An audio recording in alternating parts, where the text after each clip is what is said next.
This is Kia's most affordable and smallest electric vehicle. It's the EV3, a compact SUV with big EV driving range if you choose the right spec, and a big price if you choose the wrong one. So let me tell you all about it in this review, the best competitors to it too. Let's get to it. My name's Matt, this channel's called The Right Car. Thanks for subscribing.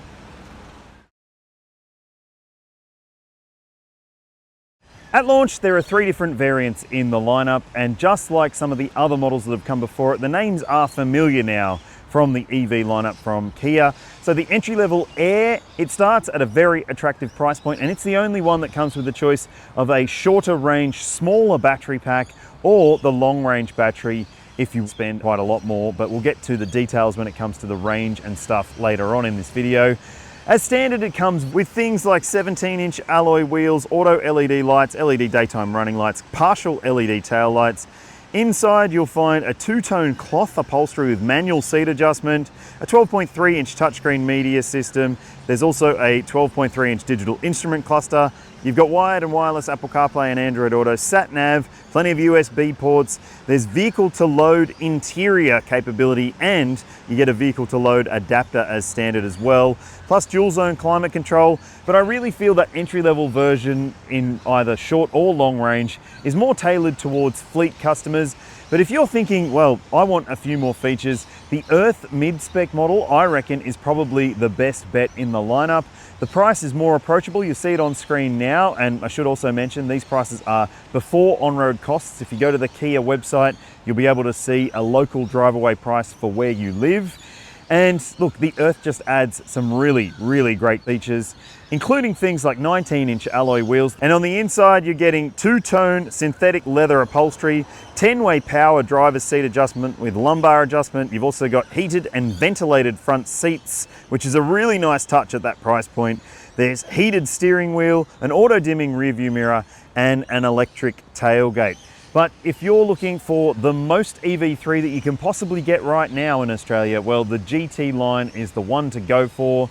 It obviously gets some differentiators in terms of the exterior look. It gets a gloss black exterior finish. It's also got better headlights. They're projector LED headlights with light cubes, full LED tail lights as well, and dynamic welcome lights too. So if you're into that whole bling bling thing, you'll love it. Inside, you've got GT line synthetic leather upholstery, a 10-way power adjustable driver's seat with memory settings as well. You get the premium relaxation seats for driver and passenger, so you can have a lie down while you're charging. It gets a better stereo with an 8-speaker Harman Kardon system. It also scores a head-up display, sportier looking pedals on the inside, ambient lighting, rear privacy glass. So what do you think? I reckon that the prices might be creeping up a little bit too high in the higher grade versions in particular, especially considering this is a very competitive part of the market. In fact, I've got some good alternatives that you might want to consider. Okay, if you're thinking you want as much compact SUV electric vehicle as you can get for as little money as you can spend, I reckon that the entry-level version of the BYD Atto 3 is a very good choice. The Atto 3 is maybe not as new feeling as this, and maybe has some interesting interior elements that you might not like, but the entry-level version is sub $40,000 before on-road costs. It has decent EV driving range. It's got lots of tech and spec, and it still feels pretty good, I have to say, for that kind of money. It could be a very good choice if you are on a strict budget.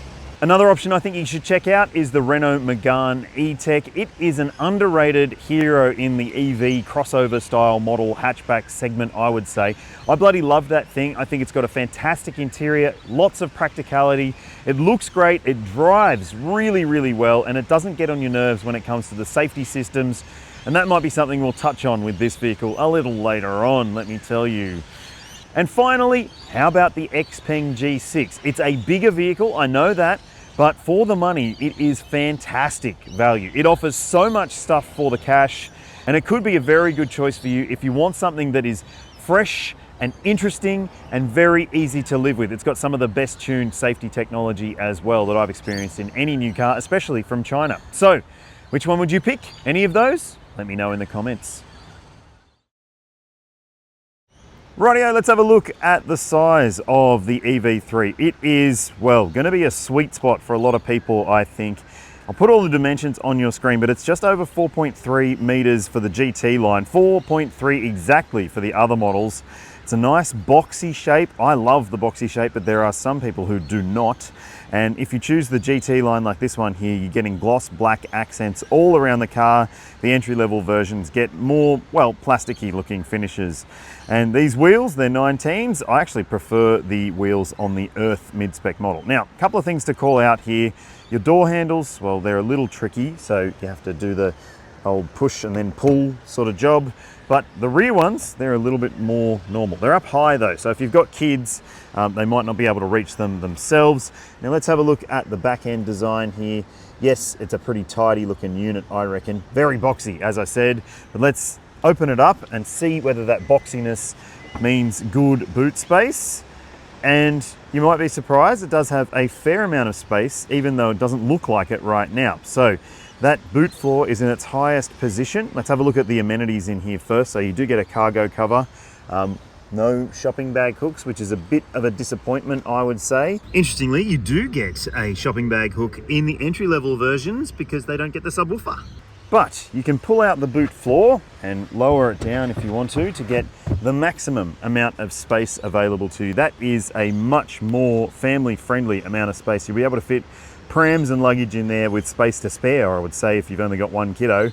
But there's also a big storage well on the side there if you do that, and you've got a light up there as well. So let's have a look under the boot floor though. It looks very spare wheel shaped, doesn't it?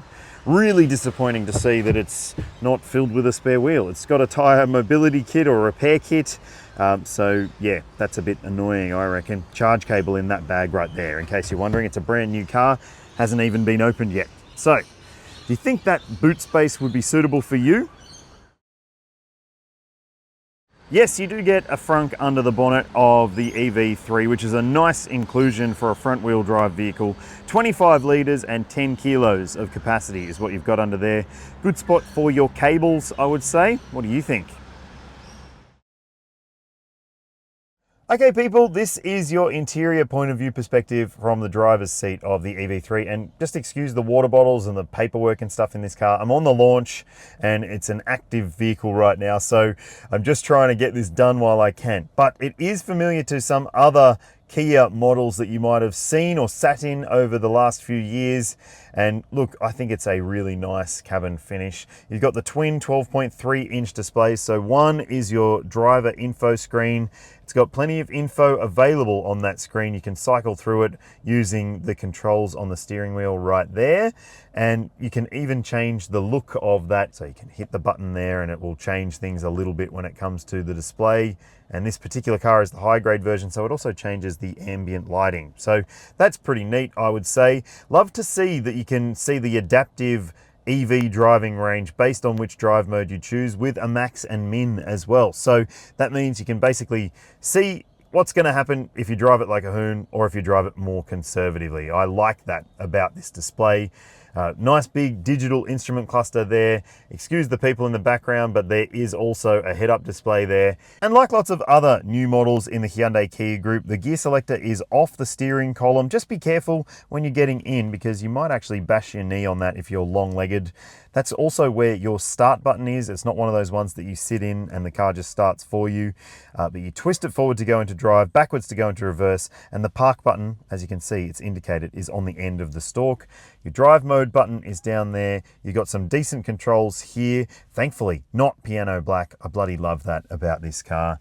And you've got this 12.3 inch touchscreen media system with Apple CarPlay, Android Auto. They're both wirelessly available. There's also sat nav, and you can even find out where your nearest charger is on that system. Now, I love the fact that you've got a few different sort of haptic touch panels down below, so you can jump in between menus if you want to. You can go back to the home screen, you can go to your map, you can go to the setup screen or settings and easily be able to jump through some of those controls. Now, if you want to know about your EV settings, you can go into the EV mode, and that means you can precondition your battery if you want to. If you know you're going to be going to a charger and you want to get in and out quick, it means that it will heat everything up and get it ready to charge fast. There's also different other elements, so you can figure out your charging settings. You also have the timers that you can set for your vehicle, but obviously this car also has a smartphone app that's available, so you can easily get on top of it and, well, charge things from your phone when you're sitting on the couch if you need to. Lots of other fantastic tech on this screen. I won't go through all of it because honestly, it's pretty much like all other Kias that have come out recently. It's pretty good, I have to say. Now, there's also this little climate panel here as well. So that means that you can adjust things quickly, like put on the recirc or whatever it may be, adjust where the fan is sending the air.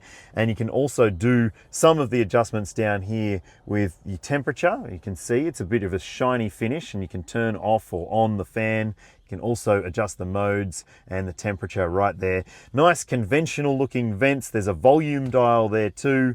And the finishes on the dashboard are lovely as well. Now there's a lot of recycled and repurposed materials in this vehicle. If you want to know more, there's a little QR code on the dashboard so you can see what's what on this car, which is actually pretty neat, I have to say. These seats are very comfortable. It's the high spec GT line. They have the relaxation mode if you want to lie down and relax while you're charging. But I also love some other elements over here, like this right here. You have some buttons that can adjust your steering heating, your seat heating, and your seat ventilation. And in the high grade one, you've got memory settings as well. There are some elements that I don't love. This plasticky finish is maybe a little bit, well, plasticky, quite honestly. And you might not love the two-tone finish either. But there's good practicality. You've got bottle holders down there, a nice big storage area down here with a wireless phone charger. You've got some USB ports if you prefer to use those instead. You can open that up and there's a 12 volt in there too. There's a decent sized glove box with an actual handle. Hallelujah. And bottle holders down there that are adjustable. A storage area down there too. And this one is the high grade version, so it gets this extendable table if you want to pull that out and put your Maccas there or whatever. A couple of buttons there to get used to if you need them as well. Your parking camera, so you can just have a look at the rear view because no surround view, which is a disappointment. But it also means that there is no storage section underneath that. So that's maybe a little bit disappointing, I would say. But more generally, I like the design. I like the finishes. I think it feels pretty premium for the cash. But let's check out the back seat space. This seat is set for someone my size, 6 foot tall, and I have to say, behind that position, it's not the most comfortable experience. My knees are, well, just brushing the seat ahead, and my footroom is a little tight as well. So that is something that might not be for everyone. Headroom, again, quite tight back here. So it's not going to be a, well, super suitable vehicle for those who are looking for an EV from Kia that, well, will be able to fit their massive teenagers. But there's the EV5 for that. You'll find a link in the description if you want to check out that review. In the back here, you do get lights, which is a nice inclusion. You've also got grab handles up here with little hooks for your suit jacket. You could also hang it there, I reckon. And there's some other great inclusions on these seat backs. USB-C ports, which is really nice. You've got directional air vents. No climate control back here though. There's a big storage tray down there. You've got map pockets on the seat backs for more storage. Bottle holders in the doors too. You get the same sort of finish in the back, so you get soft elbow pads, but this top bit is maybe a bit strange feeling. And yeah, you get a cup holder section right here with an armrest. You can put that away if you need to use all the width. I don't think you'll fit 3 people across the back here very comfortably. They might fit at a squeeze, but it's worth keeping in mind that you do have ISOFIX points in the window seats and 3 top tethers if you want to try and fit kiddo seats in here too. One nice thing about it is that you do have a very flat floor, so it is completely flat, so you can, well, sort of move your legs around and get comfy if you need to. But yes, it's maybe a little tighter in the back than I was expecting. Some of the other vehicles in this segment from competitor brands have much more space in the second row. No matter which version of the EV3 you choose, whether it's the standard range model or the long range version, you've got a single motor at the front axle with 150 kilowatts and 283 Newton meters. That's right, that's not a huge amount of grunt. And there is a bit of a weird situation with the 0 to 100 times. I'll put all of them on your screen. So if you choose the high spec version, you get the slowest car, which is a bit surprising, isn't it? Now there is a dual motor version coming to Australia in 2026, GT version as well, likely. So yeah, it could be worth waiting for those if you need all-wheel drive. As I mentioned, there are two different battery packs available in the Kia EV3 range. The standard range entry-level Air version comes with a 58.3 kilowatt hour NMC lithium-ion battery pack, and it offers a pretty decent amount of range for that base model, 436 Ks. But then if you step up to the Air long range, you are getting a lot more, 604 Ks, because of its 81.4 kilowatt hour battery pack. Now, this one here is the GT line. It has that same battery pack, but it and the Earth have less range because they've got different tires and they've got more spec. So 563 Ks is the claimed range for those ones. And now let's talk about your charging capabilities. So your charge port is on the front fender. So that might not be ideal for lots of people in Australia who street park, but at least you're getting 11 kilowatt AC charging, and that should mean 10 to 100% in 5 hours and 20 minutes for the small battery model, or 7 hours and 15 minutes, 10 to 100% at 11 kilowatts, but you'll need three-phase power. What about DC? Well, if you choose the entry-level version, you get 100 kilowatt DC capability, and if you choose the other versions with the bigger battery, it's 127 kilowatts. You'll see the charging time claim on your screen now. What do you think? Is that good enough? It is pretty slow on the old DC charging compared to some of the other Kia and Hyundai group models, which do have a more advanced architecture. So, is it worth compromising on that? Have your say in the comments. Let's talk about the drive experience in the EV3, and for the most part, it's a very positive one. I like lots of elements of the way this SUV drives. It is maybe not as powerful as some of the other vehicles in the segment, but it does have enough poke when you put your foot down, and it feels really good on the road as well. It's got a nice, comfortable ride. Even in the version with the 19-inch alloy wheels that I'm in right now, it's still acceptably comfortable over pockmarks and lumps and bumps and sharp edges. And obviously, if you choose the base model with the 17-inch wheels and higher profile tires, it is just a little bit more comfort focused, but this is comfortable enough, in my opinion, for most people's needs. And it's also got pretty sweet steering. It's not the most engaging steering system, but it's definitely responsive enough and accurate feeling, so you can basically know that what you expect to happen will happen.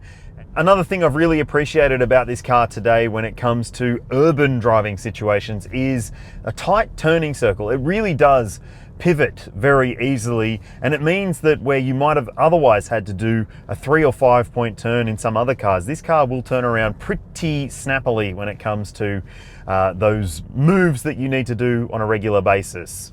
And yes, there is a lane keeping assistance feature. If you don't want that on, you can just hold down a steering wheel button and it will turn off. Now that brings me to some of the other safety considerations with this vehicle. It does have some frustrations in that regard, for me at least. I don't like chimes, I don't like bing bongs, in case you don't know, and I don't like this car for that reason in some instances. So it's got a speed sign recognition system that will beep and bong to tell you that it thinks that the speed sign has changed or the speed zone has changed. It will also beep if you are going over the speed that it thinks it is, and it can get it wrong. That's why I'm saying that it thinks it is as opposed to what it actually is.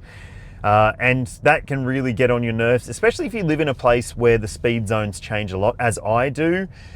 Like in my daily drop off to preschool for my daughter, it's 7 kilometers and 14 speed zones. So that is something that really gets on my nerve. And as a result, I've been, I guess, conditioned to dislike that technology in most cars, and I don't like it in this car either. It's also got a driver monitoring camera system here, which again is a little bit shitful. It can read your eyes and tell you if it thinks that you are distracted while you're driving or tired while you're driving. There's two different things you need to turn off if you don't want that on, or you can just put some tape over it, I hear. But look, it is just annoying that these little things chime. That's the biggest thing. They have to make a noise under the European framework that they're trying to meet, and that means that they, well, don't make the serenity of an EV drive experience as serene as it could be, because otherwise it is relatively silent apart from some road roar from the tires. And you can hear some noise from the electric motor at times as well, but it's a sweet little whistly sort of motor sound. And yes, you can also hear it with the regen braking when you take your foot off the accelerator. In some situations you can hear it. There's also a pedestrian warning system outside the car that will tell people that you're around too. Now, the visibility around the car is also pretty decent. It is a boxy car. It's got quite a high glass house, and that means that your over shoulder vision is not too bad. There's a bit of a pillar intrusion at the rear, but it's not too bad, as I said. But I guess the big disappointment with the visibility around the car is no surround view camera on any model. I mean, it's behind the times there. It's a brand new car. It should have that tech. All right, let's talk energy consumption for this model range. So the Air, you'll see the official energy consumption figures for both versions on your screen now, which is interesting, isn't it? There's about an 85 kilo difference between those two, but same wheels and tires. And then if you choose the Earth or the GT line, they step up to a 19-inch alloy wheel with a more aggressive tire, which is a bit grippier, also means it's a bit slower, but it does have an effect on the energy consumption, as you'll see on your screen now. If you're wondering what I've seen over this test drive, well, it's been actually pretty bloody good. Surprisingly efficient, driving it with a mix of I-pedal or single pedal driving and different regen driving modes across a mix of different driving scenarios, including traffic jams like I'm in right now. And the number I've seen is really quite impressive. So if you are going to be looking for a super efficient electric vehicle, this could be a very good one for you. At the time I'm filming this, the EV3 doesn't have a safety rating from Euro NCAP or ANCAP, and that might be something you want to keep in mind. But it does have all the technology to achieve that kind of high score that you would expect. But some of that is really bloody annoying, I have to say. There's things like a driver monitoring camera system, which is very, very insistent that you aren't looking at the road when you might just be looking for a letterbox or something like that. It chimes very frustratingly. There's also the speed sign recognition system, which will chime every time it sees a new speed limit, which is really bloody frustrating. I don't know why they can't just silence that. You can silence it if you go through the screen and turn everything off every single time you drive the car, or you can just turn off your overspeed warning by holding down the mute button on the steering wheel, and that will basically, well, not warn you if you're going over the speed limit that it thinks it is. Now, there's heaps of other great active safety technology on offer in this car. You've got autonomous emergency braking with pedestrian, cyclist and junction detection. There's advanced lane keeping assistance. There's adaptive cruise control with stop, start and steer for you.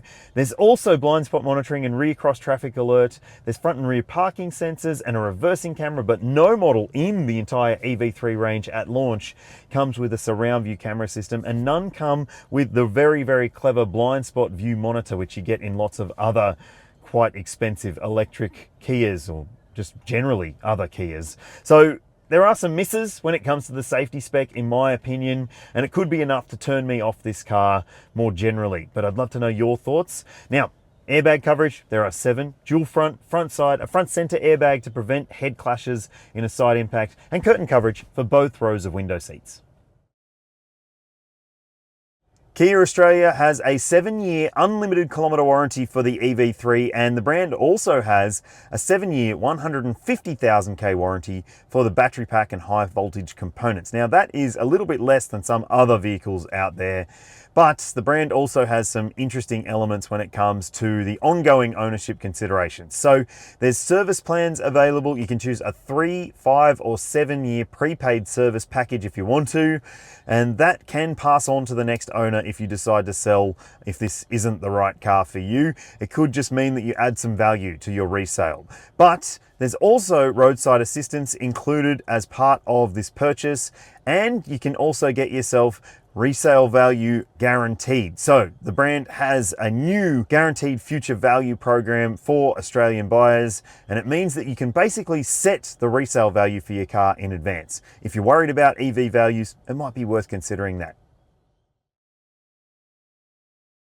This is a pretty impressive little electric vehicle from Kia, and personally I think that the mid-spec Earth is the one to go for. It would be the one I would pick, but I'm not sure that I would pick this vehicle because some of the safety systems really do annoy me personally.